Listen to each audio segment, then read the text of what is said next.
Hey folks, before we get rolling today, just a reminder that this episode is our second this month focused on farm transition. If you haven't heard the first of this set, it's not a problem.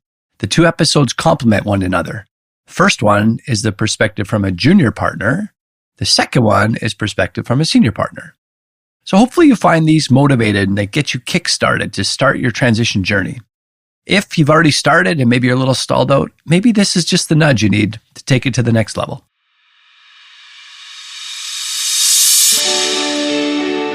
And that's where I started really starting back off, is when they started doing team things.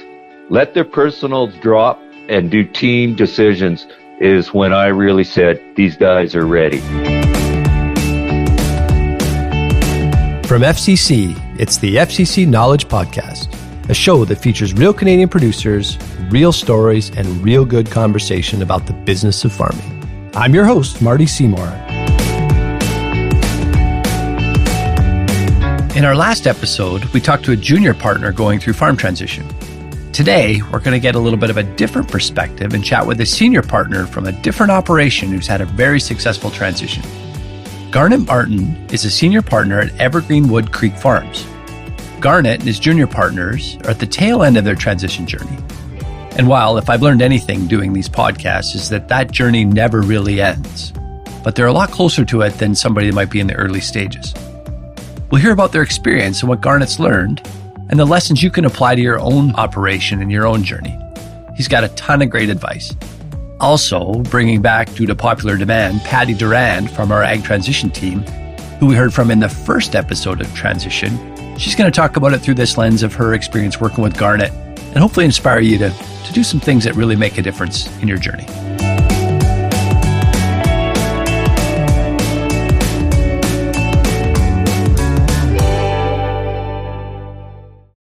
Today, we've got on the call Garnet Martin. Welcome to the show, Garnet.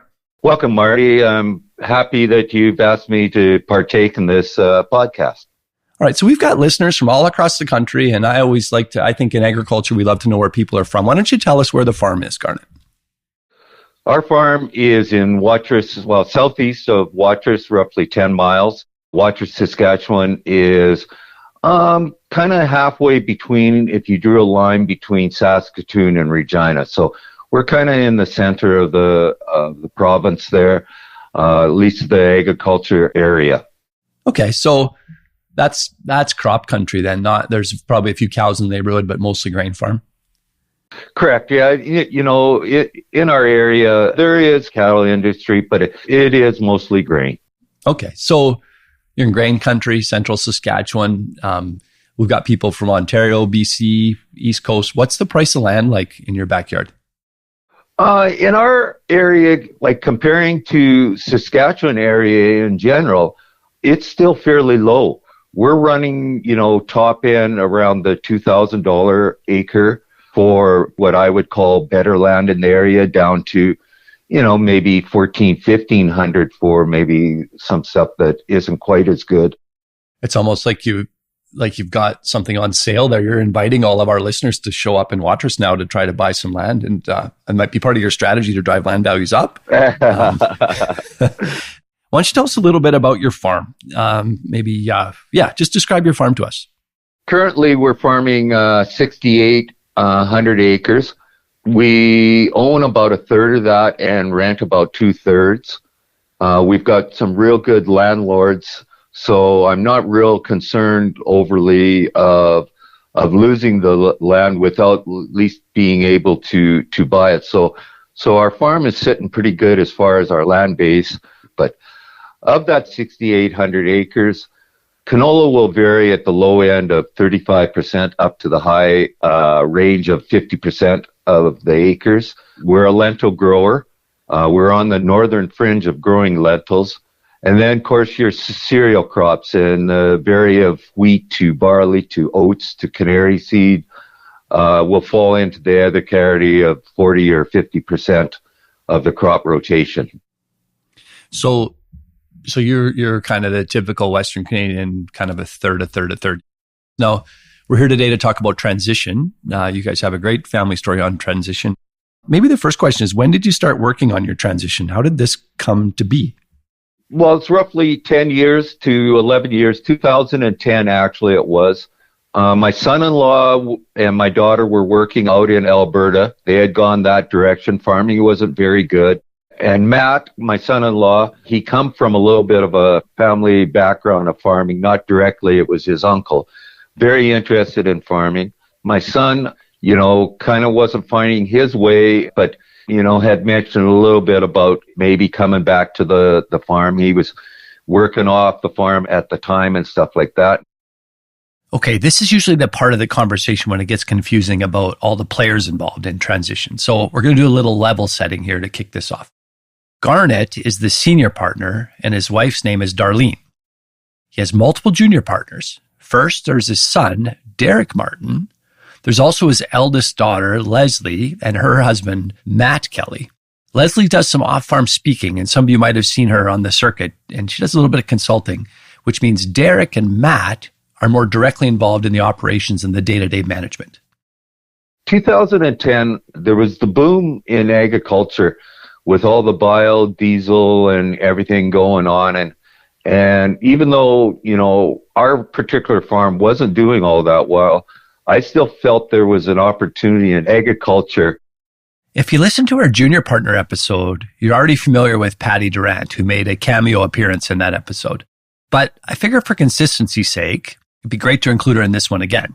Plus, she's super easy to talk to, and she's a bit of a ninja around this whole topic around successful farm transition. Welcome to the FCC podcast, Patty. Happy to be here. Can you tell us about Garnet? Why do you think their transition is so cool? He was, I have to think about this. He's someone that has such a sincere passion for his family and agriculture and learning. Like, he is absolutely at the point of exit of his farm corporation, and yet still just reaches out and networks and cares to hear what someone else has to say and has to offer. And that lifelong learner just really lights me up. It really excites me when someone doesn't think that they've ever crossed that learning finish line. I think what impressed me about Garnet was he has this kind of calmness where you want to go for a coffee with him. And when I first met him, we were just chatting away on the phone, getting ready for the podcast, and him and his wife are exchanging little humorous jabs at each other. And you could just tell he was just full of life and proud of what they've been able to accomplish in the growth of their farm and the start of the transition. So what does Garnet do that sets him apart as a senior partner from other people that you've met over the years? When I talk about the lifelong learner, his preparedness to be wrong, to learn, and change his habits as a result is commendable. When I met him, it's like within the past couple of years, and I just thought, wow, what if all farms were like this? What if all farms had an intentional board of advisors and were having annual meetings that brought all of them together and had these incredible meetings with this chemistry and dynamic and thinking, what if? And I think I made the assumption that he was always like that. Like he started this board of advisors, this was right out of the gate. And that was one example of something that took a long time to get there. And so, yeah, I just have a ton of respect for where he started and where he's brought his business and family to. Just super inspiring. We're going to come back to that meeting Patty mentions later on. It's a really important part of Garnet's transition and how he and his partners do things different. Let's go back to Garnet. We left off with him filling us in on where they were and what was going on in 2010. And my overall dream was always to have somebody take over the family farm. So, thinking about somebody taking it over, and now I'm only farming 2,800 acres. And I also seen that if I was going to stay in farming, I had to grow my acres. Something had to change. And I wasn't willing to do it myself. So, taking in the younger generation, I thought was maybe a pretty good timing. And so I presented them opportunity that we would try this out. and we had a meeting, and we did a round table, and we did a number of things. We did the Adobe test, which brought in all our different personalities. That's funny. Mike Ferguson mentioned a personality test as something they didn't do in their story, but wishes that they had. I'm sensing a trend here, actually. I do think it's worth mentioning a few things going on for the junior partners here at the same time. It's kind of complicated, so hang on. Matt and Leslie had the opportunity to move to Regina for Leslie's job. This wasn't in Watrous, but at least it was closer to the farm, a couple hours away. About the same time, Derek was more open to making the move to Watrous. We looked at everybody's goals and everything, and we couldn't lock everything in stone and give a direct map of how this would lay out. But we had a very good sense of everybody, and everybody was aboard. And we relied on some of our resource people, and we got started in 2010, and 10 years later, I'm going to say we're going to be, if we're not finished by the end of this year, we're going to be awful close to being finished with the full transition. Just think about that for a second. If you're a farmer who's starting on this, maybe you're in the middle of this, or frankly, maybe you're just putting it off, Garnet was able to see this thing through. It didn't happen to them or take place after he was gone. He had the luxury and the opportunity to witness firsthand the outcomes of all those years and years of work. And part of what got them there was working with external advisors. Garnet worked closely with his accountant. They had a great working relationship, as I think most farmers can attest to. And the experience of doing business together was also critical to that. They talked through all the scenarios related to bringing in the kids and how it was going to look. He really recommends, is very adamant about working closely with your accountant and the lawyer. The lawyer is a big player in this too. And frankly, any other technical advisors that you think will play a role in your farm operations. We also have a farm consultant, should I say. He originated with Myers Norris. So we were looking at the whole farm, because it wasn't like I was worth a whole lot that I could take a big hit by bringing in the boys and our junior partners and take a big hit and then decide it's not working. I still had to have a level of risk management in there for my own, because that was my retirement.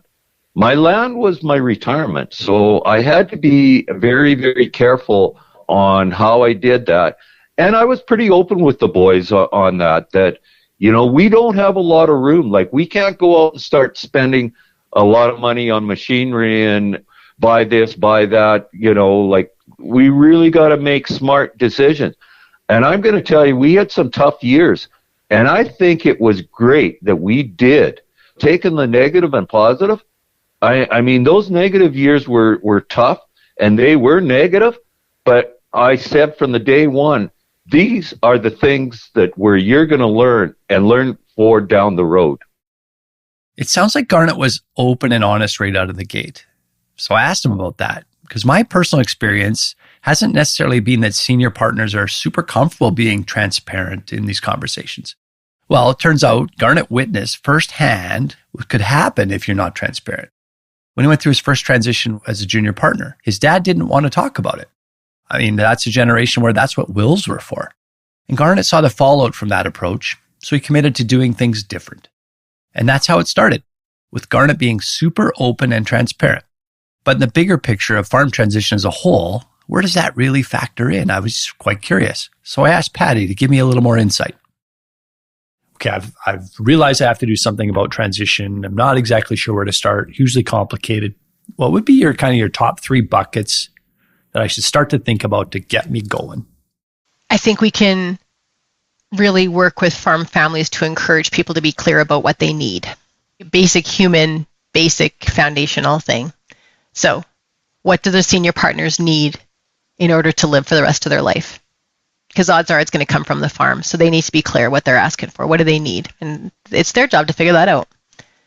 Number 2, what does the junior partner need to do in order to prepare to become a leader? Waiting for their parents to tell them is not necessarily a very helpful thing to do, because they tend to get tired and the junior partner gets tired of waiting. What can they do to develop themselves? What do they need to do to get there? And last but not least, what needs to happen for the farm business to make this possible? Sometimes farms can't succeed. They can't go to the next generation. There isn't the sustainability. Do the math. What makes this possible? Those are big umbrellas. There's lots of work under each one of those. But we certainly have some resources and some ideas that we can offer to get people going down that path, because they don't have to do this alone, and it makes sense that they would need some support. Oh, I really like your list. And so if I had to paraphrase what I heard you say, Patty, as you said, what's the senior partner need? Fundamental question we need to start with in order to live the life that they've aspired to. What's the junior partner need in terms of skill development to be prepared to take this on? And then what does the farm need in order to make those things happen? Did I get that right? Absolutely. Okay.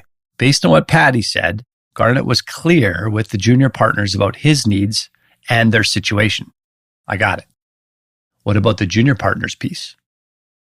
There's something that's not adding up to me. Matt and Derek, yes, were not actively involved in the farm in 10, but am I right about that? Right. Well, 10 they started. Yeah. So just before 10. Okay. So you had the chance to test the waters about how serious are they about this, or are they just around the edges because it's kind of cool?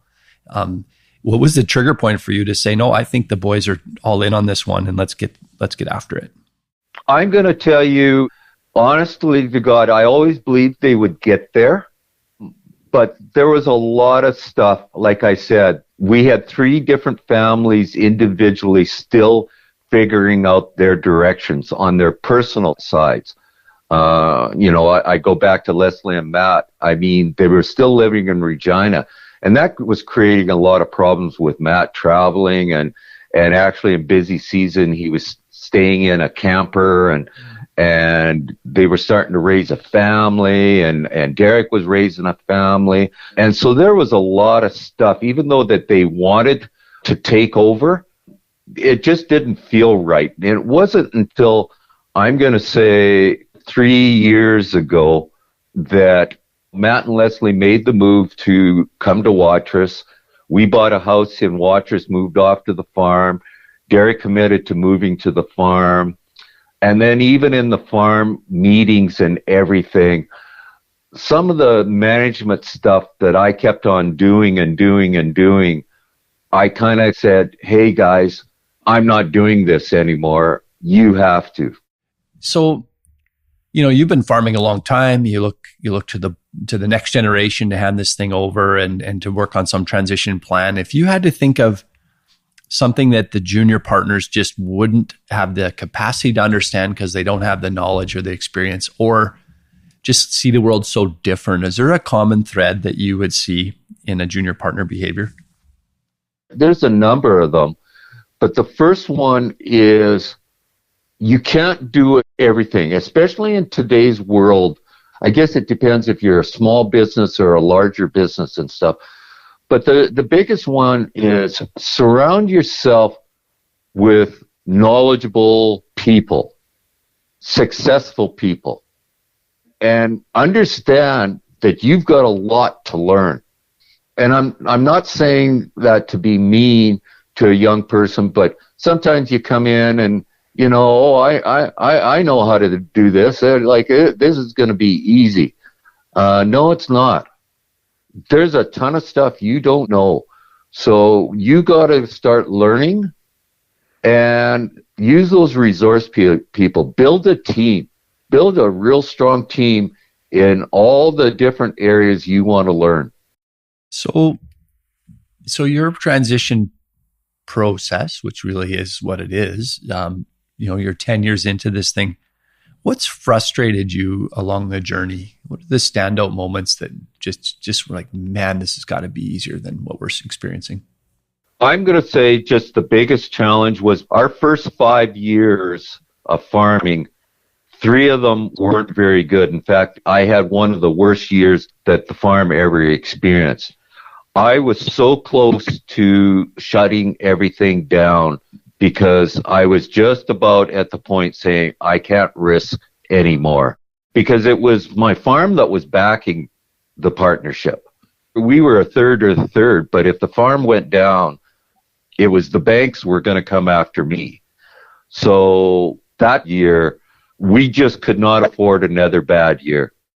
So in 14 then, when you were, at the sort of the low end on your business cycle from a revenue standpoint, did you consider yanking the rug and saying the transition's got to stop and we got to find a different path? Oh, yeah. Oh, I looked at it very hard all winter long. So what happened next? And what's the coolest thing Patty has seen this family do in terms of meetings? That's up next. The magic that we got to witness in that room when all of those advisors who are representing and have the farm's best interest in mind are sitting there and working through a year in review, like unreal.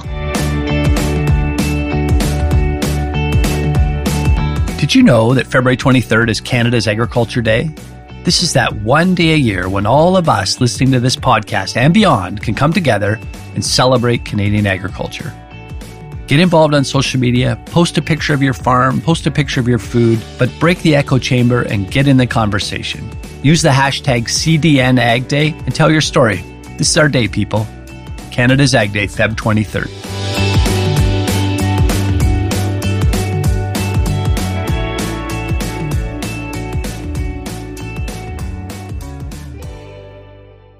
The one thing that I wasn't sure of that, made the decision, it's called agri-stability. And it's something when you have a really bad year, based on your farm and your numbers and everything, it's a disaster program. So, it takes a long time to filter that through to see if you get a payout. I believe that, from the numbers that I had done, that I was going to receive a payout. So that encouraged me that, we probably will be okay for the following year to do another year. But we were farming into the year before I actually got the payout. And it did give us enough breathing room for sure to get through the whole year. And after that, 2015 was good. With a good crop and upping our acres, we had a better year. And we continued now to have 5 good years. So just so I hear you right, you're saying in 2014, your crop, yeah, you were 4 years into this, kind of bringing the next generation into the business, getting the junior partners up and running, and then you had a bad year. And Did things slingshot in 2015 then, that it recovered so quick that all of a sudden the pressures were different? It did, not to a massive amount, but the difference of lose to make some money, because we're benchmarking, hey. 2014, the key about was we were just border enough of having enough working capital without borrowing more money. And that was where I was saying, I don't want to put up my land to borrow more money. Our debt level is high enough. So we increased it. It wasn't a massive amount, but we did increase it. So then we gave a little bit more. The next year was a little bit more, and it was pretty steady. And I'm going to tell you, we just came off, but our good quality and good grain prices, we had a real nice increase this year. Yeah, I think a lot of people listening to this podcast can probably identify with your experience about being cash flow tight and selling grain and then having the turnaround show up too. So you're a big one on communication. I think that's part of your recipe of success here. So describe to our listeners what that means to you and how you guys manage the farm with I'll say the three of you in this case. Walk us through what communication plays out like in your farm. Well, the communication has really changed as the transition, but when we first began, we talked about at our meetings, one of our goals is communication. So, right away, well, how do we do that? Well, okay, it's text messaging or, we were trying to keep on figuring it out. Were we good at it? No, but we always met in front of the shop. We tried every day at least to talk about who's doing what on the farm. And it took us time to divide the farm up on whose strengths were where, and let's apply that person's strengths there, and not where do we need help too. I'm a big believer in hiring help, hiring resource people. I mean, if you're not good in one area, an example, I wasn't a good mechanic. Like, I took everything to town to get fixed, or I hired some off-farm guys to come and fix my combines because I couldn't do it. Matt actually was a journeyman mechanic and had a background. So he took over the role of the fixing and looking after the machinery, which filtered Derek into being a little bit more of the operator and stuff like that. And he enjoyed also the transition that was coming in, like the different softwares and the technology side of it. So Derek's kind of taken in that role. So it was just, the more day-to-day communication, the more sometimes we would have a little bigger meeting on a weekly if something more important needed to be done. And then obviously we had our big 1-year roundtable meeting where we really, analyzed the year and where we're going and how do we improve. The annual roundtable meeting that Garnet mentions, I think he called it the big one. I wasn't sure what he meant when I was a kid and someone said the big one. That was like when your heart stopped. But that's not what this is. This is Garnet's powerhouse meeting. That's the meeting that Patty couldn't stop talking about. That's when he brings all his advisors together and they work together on the progression of the farm. So not only are Garnet and his family big on playing to their own strengths and utilizing technical advisors in general, they're really big on bringing all those advisors together in one room at one time. I think I've made a career out of stealing other people's really good ideas and melting them into my own. And Garnet's recipe of this using advisors is kind of unique.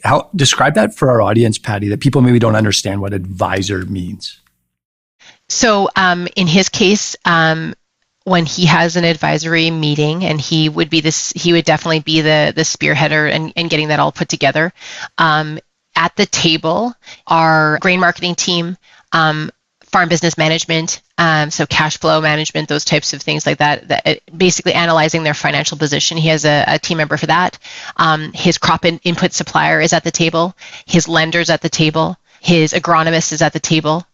And he included myself, which really flattering to me. I felt really excited to be included, but the magic that we got to witness in that room when all of those advisors who are representing and have the farm's best interest in mind are sitting there and working through a year in review, like unreal how much dirt they could move in a 2-hour session when you have the right people at the table. It actually paints an image for me of that, the dogs playing poker shot of like a very eclectic group of people, but they're all in the same game. I think that's super cool.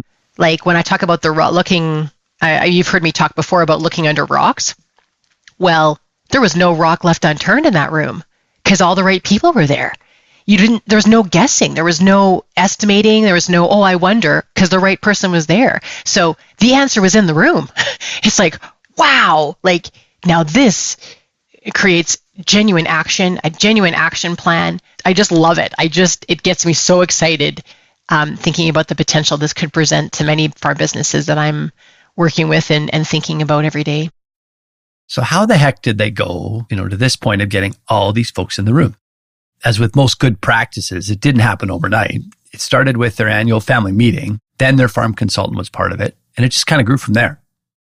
It was a couple of years ago, we were having this. And then I got thinking, why don't I have these other people that we're taking advice on and having meetings individually with them, like our agrologists? I mean, we have meetings, 3 or 4 meetings with him, and then he's out in the field.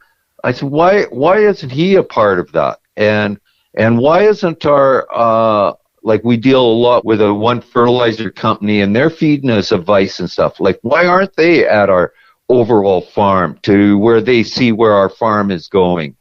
And I just thinking, if all these people know more about our farm, our directions, our goals, how much can that help them advising us? And it's huge. And so that's when, 2 years ago, we had a round table and Patty was helping us with the transition.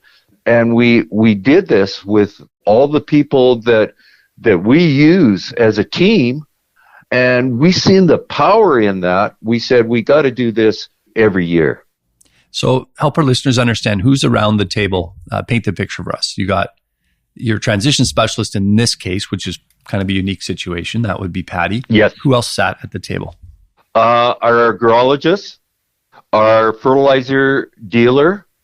We deal a lot with FCC, so Ryan, our banker. We're also doing a transition, like I do the marketing, but I also work for a grain company. I'm going to put a blip in Exceed Grain Marketing for any farmers that want to give us a call. Oh, nice. Well done, Garnet. Exceed Grain Marketing. Yeah, give them a call. The farm consultant's also at the table. Patty mentioned some of the others, the crop input supplier, the agronomist. The lawyer and accountant aren't there typically yet, but it's something that they're looking at in the future. The junior partners are also there, of course. That's Matt, Leslie, and Derek. And then, of course, my wife plays a role in it, even though she doesn't come to a lot of the meetings and everything else. But she's my backbone that, we always communicate on what we're doing and a big part of this transition. That's one thing I did miss when I farm. I didn't include her enough times. All of a sudden, a big 4-wheel drive tractor would show up in the farm, and she said, "Where did that come from?"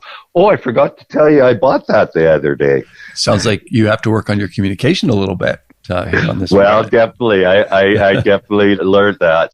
Darlene and I, on this transition, always are talking about how that looks. Garnet makes it sound so logical. Bring all these people together who are working to help the farm succeed. Duh. But I know it's not that simple. There has to be a reason why this is unique and not standard practice. So what gets in the way of the average farm doing this? Is it this podcast about introducing this idea that you could actually put all of your suppliers in a room? And so, hey, maybe that's the takeaway that people are listening to. But what do you think gets in the way? Why doesn't every farm do this? It varies. I think there's certainly an aspect of people not knowing what's possible and not recognizing the value that it could provide. I mean, Garnet wasn't there. It took him a long time to get there. And to even know that you could ask to do this, that this was a reasonable thing to suggest. He had some non-farm business influences that I think certainly pulled him along. So in the 90s, some involvement with an independent grain terminal that he was a partner on. There was definitely some factors there. So that shone a light for him, I know. I would say other farms struggle with it. They get hooked on the cost. They're more concerned about the bill than the value. And it shows in their decision making. And so I will regularly propose, I said, when you're working on a transition plan, if you can make it happen, get your lawyer and then your accountant in the same room, it's going to cost some money and it's going to be worth every penny in the thoughtful strategy, and you skip the game of telephone of relaying messages back and forth amongst people who speak a different language than you do because of the technical nature of their work. Okay, you said something that I can't let go, what this thing costs, because I put myself in that room going, holy moly, I got a lawyer at $500 an hour, I got an accountant at $350, and I'm doing the math. And then my business brain says, yeah, but I've saved all this groundwork and the back and forth and the telephone that you're talking about. But man, I'm hooked on this investment or this cost. Like, can you get me unhooked on it? Yeah, I think you're bang on. So because again, people don't do this very often. Like, you can think about spending money on a pounds of fertilizer per acre, and you have a very direct line of sight to results or lack thereof. In professional advising, that can get missed, but there are significant structure and tax opportunities in terms of tax shelters, in particular within transition for Canadian farms, that you need to have an expert, you need to have that resource, and they are worth dollars. But the savings that can be provided certainly is one motivator. Like, you will save more than it will cost you. Very frequently is a very common outcome. The other thing that I say is, I don't know what a relationship is worth to you, but I'm willing to spend some money on it. And some of this process is about clarity and transparency and documentation that will preserve relationships in the short and the long term. The relationship piece linked up a lot with something else that Garnet and I spent some time talking about, and that's their mission statement. It sounds like a very corporate idea, and you kind of see that in my circle with the big agribusinesses, but it's not really. It revolves around their family farm culture. Family first, communication, treating folks with respect. That's not stuff just for big companies. That's for all of us. It really brings everybody back to the ground roots of what we are, what we stand for, and where we're going. You know, we have a tendency to veer off on our own directions, and that's natural. But, you know, we are a partnership, and how you deal with yourself or you deal with people reflects on all of us. And so I'm picking on Matt again. If he goes and blows up at the John Deere dealer guy, I mean, that affects all of us. Or even our individuals. If we blow up at one another, how does that look? It's about knowing what they don't want to lose as much as knowing what they want to do. We really love harvest suppers. We shut down for an hour at harvest. The whole crew. We shut down and we have supper in the field. If it's cold, we'll maybe go to the Quonset or something like that. But that's just something that brings everybody back together. And it's a part of what we believe a family farm. We do not want to lose the family farm aspect. In the farm growing and turning into a business, we still don't want the farm to lose the culture of the family farm. So do you ever get in the, get a little, let's just say you wake up and you feel your communication being strained or you're losing some alignment on the mission statement and you got to kind of drop it in the middle of the table like an Uno pick up 4 card just to remind everybody that, hey, this is what we all agreed to back in the early days? Oh, absolutely. Especially in the earlier days, I'm going to use the example of in harvest time because that's the busiest time. You're going and going and going. You're pushing hard hours, and somebody's got to be making daily decisions. And we're communicating through the radio. But at that time, I guess I felt I made the final decision because I was looking at the big picture. The rain is coming. Our grain is tough. Do we keep combining? What bins do they go to? We've got grain trucks showing up, the whole flow of it. And all of a sudden I would say, hey guys, we need to do this today and right now. And they would get their backs up a little bit about, holy cow, like all of a sudden he's dictating here. And we had some discussions where they didn't follow through on what my suggestions and I let them know that, hey, like we made a decision. I talked about it. I gave you a chance to say your input, but we needed to make decisions. And I looked at the big picture where you guys weren't looking at the big picture. And we sat down, cooled off, and came back, and I gave them the opportunity again. And I said, hey, guys, like we can, change this, and you can farm a third of the land, and you farm a third of the land, and I'll farm a third of the land. We'll share machinery, and you get to make all the decisions on that land. I mean, if that's what it's about, that we can't make decisions as a group, we better do that. But they still chose farming as a team. And they always followed through with, we want to be a team, Garnet. And that's where I started really starting back off is when they started doing team things, let their personals drop and do team decisions is when I really said, these guys are ready.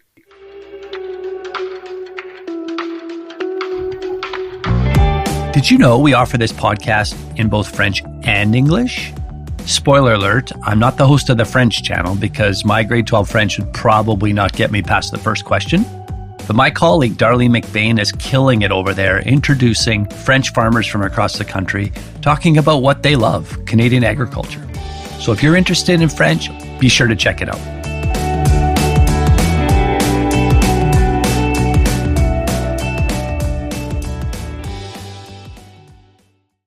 You have some language that you use commonly, senior partner and junior partner. And I think that sets a different framework about team. It's not dad and the boys. It's not the boss and the staff. It's this junior partner philosophy. I hear a currency of sort of you being the senior partner trying to let the boys fail or let the junior partners fail. I should even learn to use the language properly. Let them fail, but fail softly. And how did you learn to separate yourself from wanting to lead all the time? Well, I think the first, knowledge came a lot from, I took my level 3 in coaching. I did a lot of baseball, curling, hockey coaching. And the level 3 really taught you a lot about dealing with personalities and different things like that. And I think that was the core of it. And some of the different things like a sandwich effect, an example is what field are we going to seed first? And then let them have a discussion. The sandwich effect is bring in the other side, throw the alternatives to them and say, well, what about the north quarter instead of the south quarter? What do you think about that one? And let them think about it, and then they'll end up making the final decision or the decision that is right. And it might not have even been my decision. It's still, when we look at all what they're thinking and what I'm thinking and everything, the final layer on the sandwich is what we agree upon together. If I've learned anything from our chat with Mike Ferguson previously, is that starting transition journey early is super important. Garnet and his family have been at this for just over 10 years. Just think about that, 10 years. So I asked Patty about that starting early and why it matters. And to Patty's point, it's not just the when, but how does one approach it early so that it doesn't end up with this huge amount of expectations and pressure attached to it? I think about in my own situation, as a result of this role, my husband and I have talked to our daughters who are in their teens and said, we don't expect you to take over this business. We are not demanding it. It's not something that we're, we have as anything carved in stone. But if you're interested, the door's open and we would love to have that conversation. So opening that door early and not as a burden, not as it worries me when I see little kids. Oh, he's the farmer. Whew, that's a lot of weight for an 8-year-old. But I think that's part of it. And together with that goes with some of the money management and habits and conversations that you can start with younger potential successors, I would say. We're not going to put you on title. We're not going to look at including an ownership probably until your mid-20s at the earliest. But in the meantime, we want to prepare you as a leader if that's something you're interested in doing. So I just think about my professional world where we spend so much time developing our people. I have to think at the senior partner level, it's probably not this type. I mean, I'm a farm kid myself. I don't know that my parents would think in this standpoint of, okay, I have to teach the junior partner finance. I have to teach them HR. I've got to teach them marketing, agronomy. You go through your list. Yeah.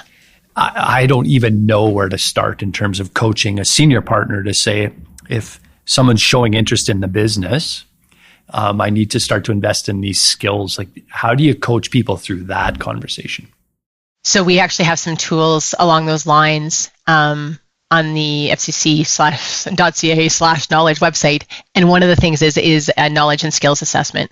So what's your current state of affairs and what do you need to learn in order to become a leader? And then where's the best place to learn it?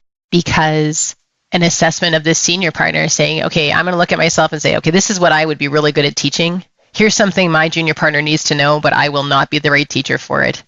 The best example I can give is how many farmers earned their commerce degree by surviving in the 80s, but they'll be darned if they can teach gut feel.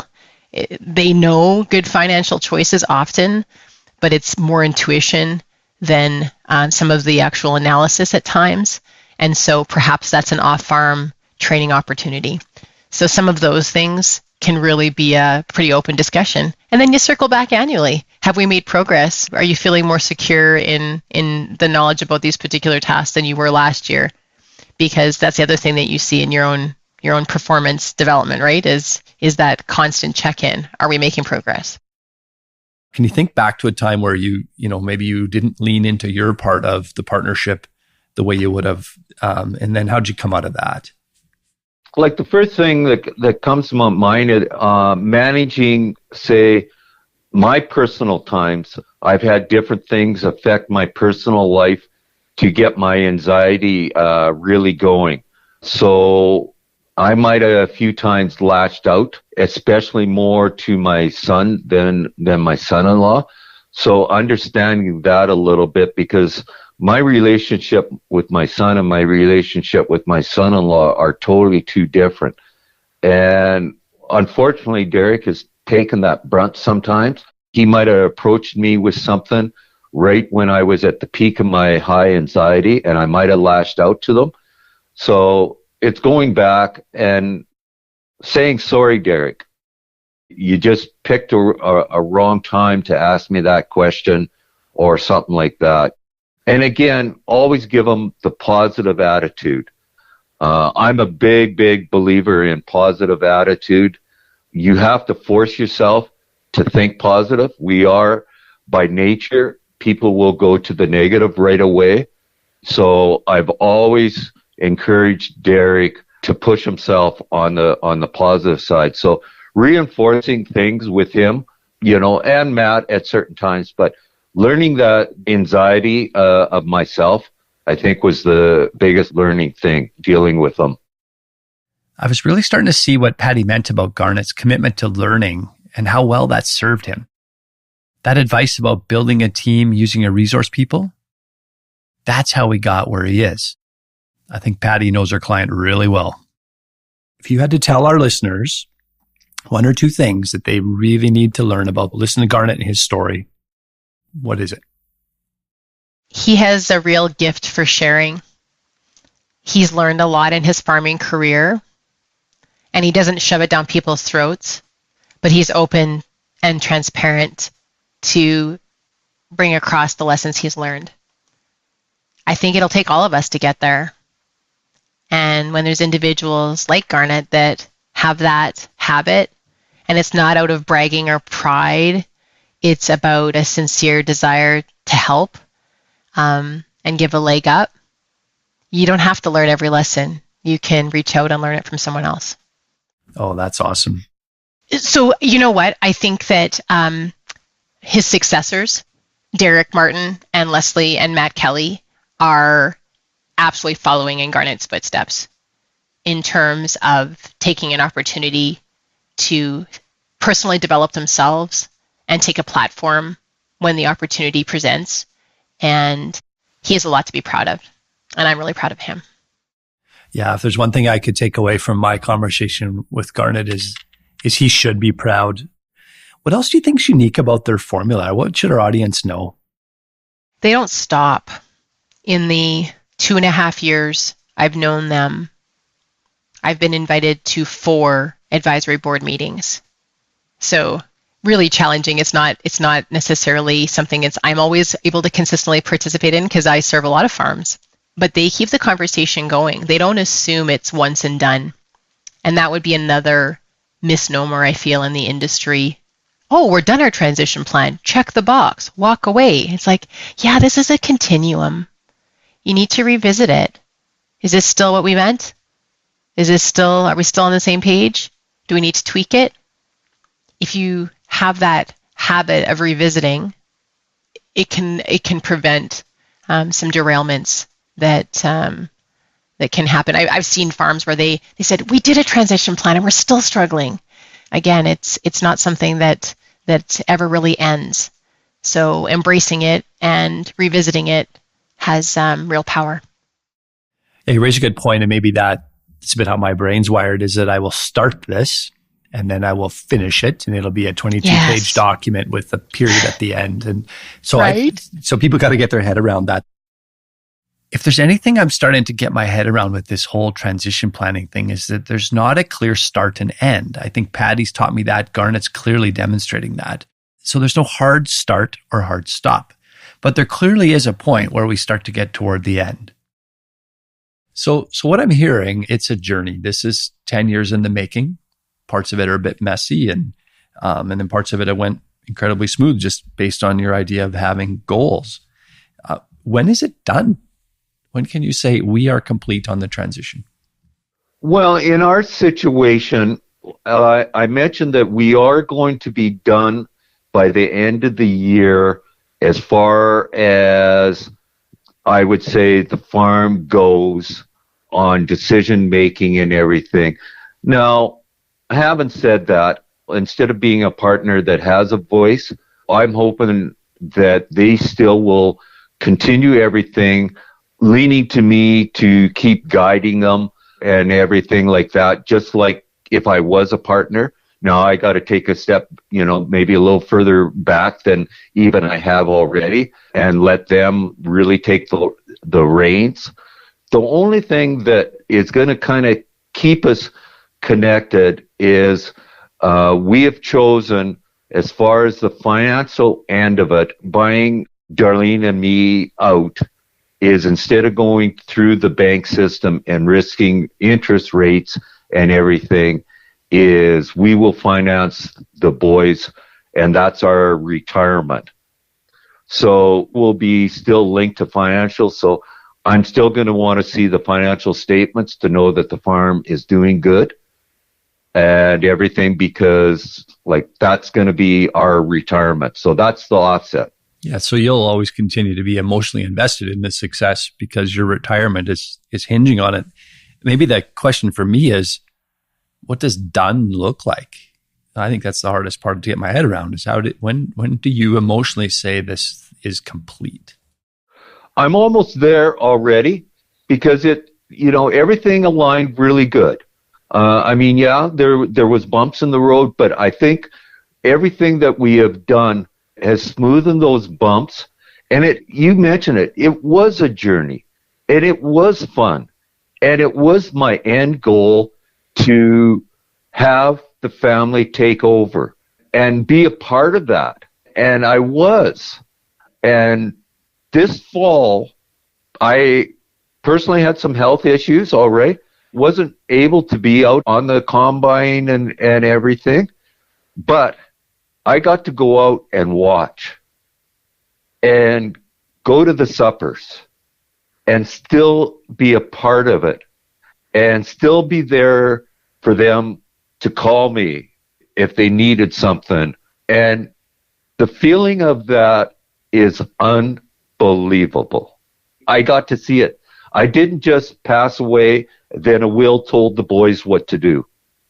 I got to watch the whole transition. Yeah, I think there should be a huge sense of pride around that. I have to think how rewarding that is to watch and support, yet see them hit their stride. So I think that's a huge moment of pride for all dads. It was.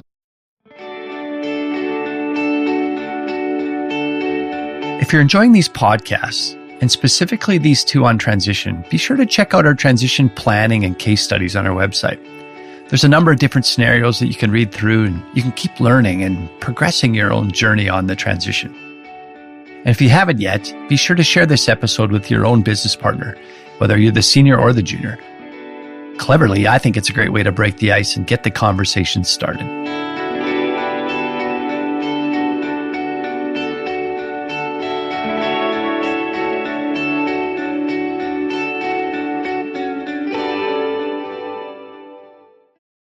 What advice would you give your 20-year-old self? You look back on this journey in agriculture, what advice would you give yourself? Some of these things I'm going to say will also be to the senior partner, though, too. It's not only the junior partner coming in, but it also, some of these will reflect to the senior. And the first thing that comes to my mind is positive thinking. So you really have to work at a positive. And even like I said, 2014 was a negative. You take the positive always think of one or two or three things positive out of a negative situation, and you will move forward very fast. The thing I really loved about interviewing Garnet was that he was ready for me. You can tell from his whole journey, he's a very thoughtful person. So typically I do a wrap-up list and all the stuff that I already kind of learned or what he's thinking. And it saves me a bit of work, selfishly, but they're also great lessons. So let's let Garnet kick off the summary. Is there anything else you want our listeners to hear, Garnet? Is there something we didn't cover? If you want to take the time, I've got a couple on my list. I'll just try and do them a little bit faster. Yeah, sure. Share them. Yeah. What are you thinking? Change. Be willing to change, not just the change because they've got a new tech out there, but make sure the change is for the better. Take the good things that you know always along with you, but be willing to change. And that's for the juniors. They have a tendency to change too fast, but still change. The senior partner, be willing to change. So in your farm, if you think about your lifetime in the business, what was the biggest change that you made that really set the place up for success? When I hired Myers Norris and Penny to come in and look at my farm, my first people hired to help me on the farm. And then what they brought in there, I went, holy cow, I got to change. If you haven't figured it out yet, part of Garnet's recipe for success is this idea that outside advice and consulting can pay you huge dividends. Communication. We talked a lot about that through here. Communicating all the time. You got to work on communication. You know, your farm business or your partners or your hired help is no different than your wife. You have to communicate with them every day or it doesn't work. Surround yourself with successful people. Surround your people with positive, successful people. Know your core values. That's setting your goals. You know, our family meetings, our family supper. Some don't work on Sundays. Maybe that's a core value. You take Sundays off. Whatever your core values, don't lose them. And my last, smile at the world and the world will smile back. Yeah, I love it. I love it. And that's my journey was I smiled at everybody and the world smiled back at me.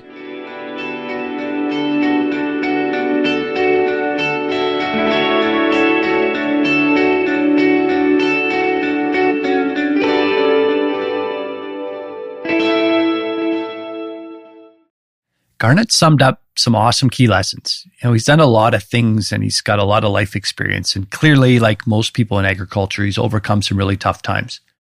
I'd say he's pretty humble though. And I learned a few things that I think I really want to step out here and mention. All right, this is directed at you, senior partners. Be open and transparent and willing to talk. We can do better than avoiding this topic and waiting for our wishes to be heard at our funerals. It shouldn't be buried inside our wills. Also, figure out what it is that you need. I think having clarity on what you would like to get out of the transition is important. And then talk about it.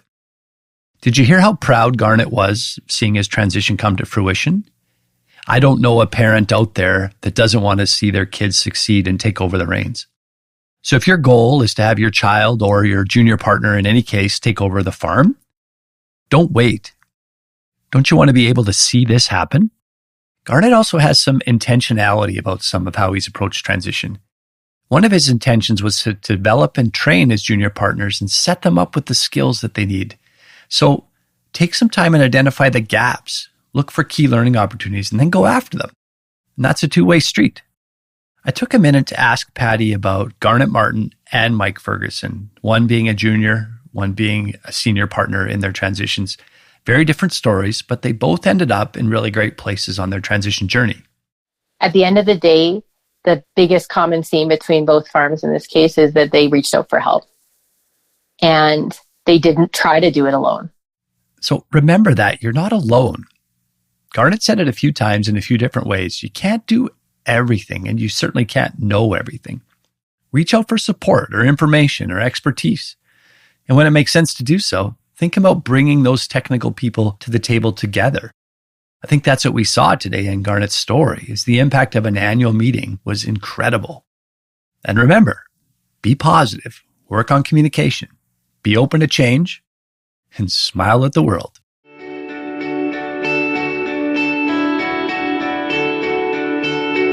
If you're looking for any other episodes or resources mentioned today, head over to fcc.ca/knowledge/transition planning.